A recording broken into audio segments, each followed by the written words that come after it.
గురు సమానులైన సనాతన బంధువులందరికీ నమస్కారం. నేను చేతన బొలిశెట్టి. శ్రీమద్ రామాయణంలోని బాలకాండలోని 6వ సర్గలోని విశేషములను తెలుసుకునే ప్రయత్నం చేద్దాం. దశరథ మహారాజు గారు వేదార్థములను బాగుగా ఎరిగినవారు. ఇక్ష్వాకు వంశజులలో అతిరథుడు. విద్యుక్తముగా యజ్ఞములను చేయువారు. మహర్షి తుల్యుడు. రాజర్షి. ఇంద్రునితో కుబేరునితో సమానుడు.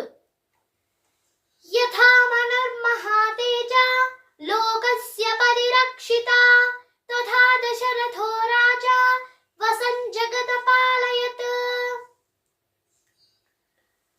ఆ దశరథ మహారాజు గారు మహాతేజశాలి అయిన వైవస్వత మనువు గారిలా ధర్మ ప్రవర్తనతో అయోధ్య నగరమును పరిపాలించారట. ధర్మ కామార్థములను ప్రతిపాదించుచు దశరథుల వారు ఇంద్రుడు అమరావతిని పరిపాలించినట్లు అయోధ్యాపురమును పరిపాలించారట. శ్రేష్టమైన ఆ అయోధ్య నగరములో ప్రజలు సుఖశాంతులతో సంతోషముగా జీవిస్తున్నారు. వారు ధర్మాత్ములు. అనేక శాస్త్రములను అభ్యాసం చేసిన వారు. సత్యమునే పలికేవారు. తాము కష్టపడి సంపాదించిన ధనముతో తృప్తి పడేవారు. ఆ అయోధ్య నగరములోని గృహస్థులలో ఏ ఒక్కరూ సంపన్నుడు కానివాడు గాని, గోవులు అశ్వములు ధనధాన్యములు లేనివాడు గాని లేరు. ఆ నగరంలో క్రూరులు గాని, విద్యాహీనులు గాని, నాస్తికులు గాని ఎంత వెతికినా కానరారు. ఆ అయోధ్య నగరంలో స్త్రీ పురుషులందరూ సత్య స్వభావముతో ధర్మ ప్రవర్తనతో బతుకారు. ఆ అయోధ్య నగరములో చెవులకు ఆభరణములు, శిరస్త్రాణము, తలపాగా ధరింపని వారు కానీ లేరు. అయోధ్యలో నుదుట చందనాదికములు, నుదుట తిలకము, కస్తూరిని గాని బొట్టుగా ధరించని వారు కానీ లేరు. ఆ అయోధ్యలో ఆకలితో అలమటించువారు లేరు. అందరూ తనివి తీరా భుజించువారే. అతిథి అభ్యాగతులను ఆదరించేవారే. అంతఃకరణ శుద్ధి గలవారు. అర్థులకు దానములు చేయువారు.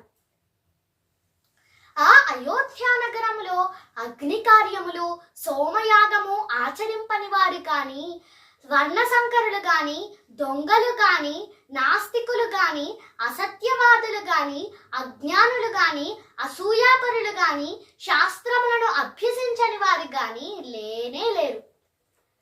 ఆ అయోధ్య నగరములోని యోధులు పరాక్రమములో అగ్ని వంటి వారు. శస్త్రాస్త్రాది యుద్ధ విద్యలలో ఆరితేరిన వారు. కాంభోజ దేశపు జాతి గుర్రములతో, బాహ్లిక దేశమునకు చెందిన ఉత్తమాశ్వములతో, వనాయు రాజ్యంలో పుట్టిన మేలుజాతి హయములతో, సింధు దేశంలో జన్మించిన గుర్రములతో, అలాగే ఉచ్చైశ్రవము వంటి హయములతో ఆ నగరము వెలసిల్లుతుంది. వింధ్య పర్వతంలో జన్మించిన మదపుటేనుగులతో, హిమవన్నగమును జన్మించిన మహాగజములతో, మాతంగములతో, అలాగే ఐరావత వంశమునకు చెందినవి అంజన జాతికి, వామన జాతికి చెందిన భద్రగజములతో ఆ నగరము నిండి ఉంది. తాంపురీం సమహాతేజ రాజా దశరథో మహాన్ శశాస శమితా మిత్రో నక్షత్రాణీవ చంద్రమాః.